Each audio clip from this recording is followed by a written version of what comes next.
আল্লাহ তাআলা কোরআনুল কারীমের মধ্যে বলেন, ইয়ালামু খাইনাতাল আয়ুন ওয়া মা তুখফিস সুদূর।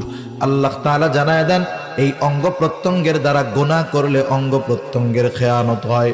কেউ যখন হাত দিয়ে গুনাহ করে হাতের খেয়ানত হয়, পা দিয়ে গুনাহ করলে পায়ের খেয়ানত হয়, চোখ দিয়ে গুনাহ করলে চোখের খেয়ানত হয়, জবান দিয়ে গুনাহ করলে জবানের খেয়ানত হয়।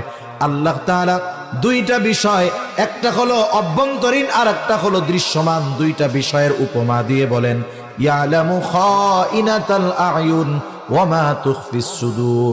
আল্লাহ তাআলা বলেন, তিনি জানেন তোমরা চোখের কি খেয়ানত করো আর অন্তরের কি খেয়ানত করো, তথা অন্তরে কি লুকায় রাখো। দুনিয়ার কেউ না দেখলেও না জানলেও যিনি তোমার চোখের আর অন্তরের খেয়ানতের খবর রাখেন তিনি কে? এই কয়েকটা বিষয় যদি সামনে রেখে আমরা আগাতে পারি, যে আমি হয়তো রাতের বেলা একা মোবাইলের মধ্যে সিনেমা দেখতেছি, নাটক দেখতেছি, দুনিয়ার কেউ দেখতেছে না, দেখেন কে?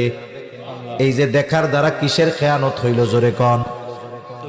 গান শুনলাম ইয়ারফোন লাগায়া, পাশের কেউ শোনে না, কিন্তু কিসের খেয়ানত হইল জোরে বলেন? অন্তর দিয়ে খারাপ চিন্তা করলাম, দুনিয়ার কেউ এই চিন্তার খবর জানে না, কিন্তু জানে কে? এই রকম প্রত্যেকটা চিন্তা মানুষের জীবন পরিবর্তন করতে পারে, নাইলে পিটিয়ে মানুষের চারিত্রিক পরিবর্তন সম্ভব নয়।